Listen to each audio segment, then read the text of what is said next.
नवयुवक, प्रणाम ऋषिवर। कल्याण हो। युवक, मुझे मेरा नाम श्रवण है, श्रवण कुमार। सुंदर है श्रवण, मुझे प्यास लगी है।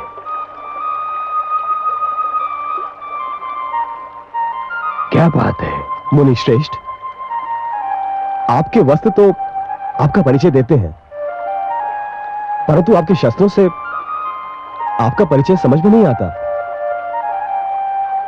तुम मुझे मेरे वस्त्र देखकर मुनि कह रहे हो, परंतु मेरा ये धनुष, मेरा परशु, ये तो मुझे मुनि सिद्ध नहीं करते। उच्च कुल का तो सिद्ध करते हैं। उच्च कुल? मेरा कर्म जाने बिना ही केवल मुझे देखकर ही तुमने मुझे उच्च कुल का सिद्ध कर दिया। आप अवश्य किसी श्रेष्ठ ऋषि की संतान हैं, परंतु मैं एक वैश्य मुनि और छोटी जाति की माता की संतान हूं। श्रवण, तुम्हें अपनी माता को छोटी जाति का कहते हुए लज्जा आनी चाहिए। माता तो माता होती है, जो पूजनीय होती है। व्यक्ति की पहचान उसके कर्म से होती है श्रवण। जन्म से तो सभी शूद्र होते हैं। जन्मना जायते शूद्राः संस्कारात् विजोच्यते। क्षमा करें, मैं तो आपका विचार करके कह रहा था। मेरे हाथों से जल लेकर। श्रवण, वायु हर श्रेणी के व्यक्ति को छू कर आती है, और हर श्रेणी के लोग उसी वायु से अपनी श्वास भर लेते हैं, शीतलता प्राप्त करते हैं। सूर्य की किरणें भी सभी के लिए समान होती हैं श्रवण। मेरा अर्थ समझ रहे हो ना? लाओ, मुझे जल दो, मैं बहुत प्यासा हूं।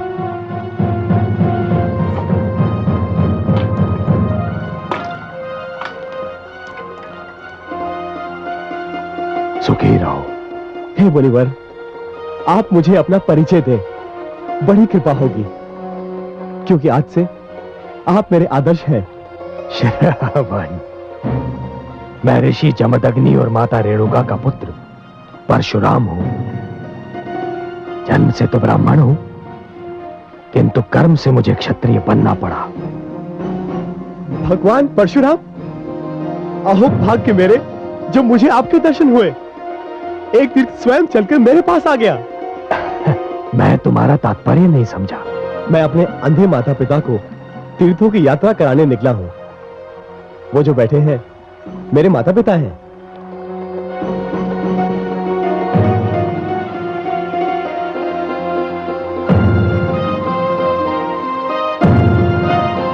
परंतु मुझे वहां कोई रथ या अन्य वाहन दिखाई नहीं दे रहा श्रवण, जिसमें मैं बहुत साधारण व्यक्ति हूं। मेरे पास रथ आदि साधन नहीं है, किंतु माता पिता की इच्छा को पूरा करना हर संतान का धर्म भी है एवं कर्तव्य भी। इसलिए इन दोनों को कांधों पर उठाए तीर्थों की यात्रा करने निकला हूं। श्रवण कुमार, तुम धन्य हो, तुम धन्य हो। तुम्हारे दर्शन करने के उपरांत अपने माता पिता का परम भक्त होने का मेरा अहंकार तो चूर चूर हो गया। मुझे अपने चरण स्पर्श कर। नहीं नहीं नहीं नहीं, आप मुझे पाप का भागी ना बनाएं। आपका यश तो पूरे संसार में सूर्य किरण की भांति फैल चुका है। अब चलिए, चलकर मेरे माता पिता को दर्शन देकर धन्य कीजिए। श्रवण, मैं भी उन माता पिता का दर्शन करके धन्य होना चाहता हूं, जिन्होंने तुम जैसे पुत्र को जन्म दिया। चलो चलिए।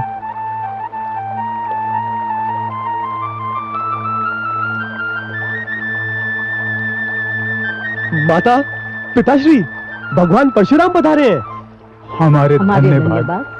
हे भगवान परशुराम, हमें अपने चरण छूने दीजिए। नहीं माता, चरण स्पर्श तो मुझे आपके करने चाहिए।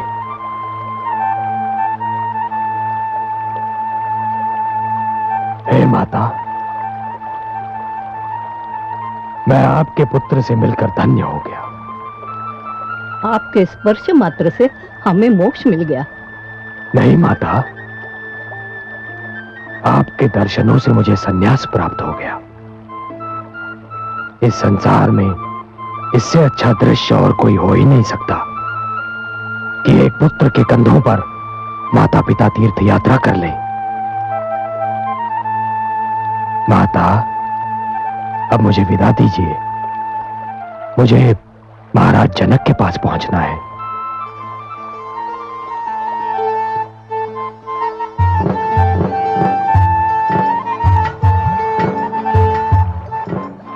श्रवण, मैं हृदय से कामना करता हूं और आशीष भी देता हूं कि जब तक ये सृष्टि रहेगी, जब तक पुत्र धर्म की मर्यादा रहेगी, तुम्हारा नाम अमर रहेगा। आयुष्मान भव, आयुष्मान भव।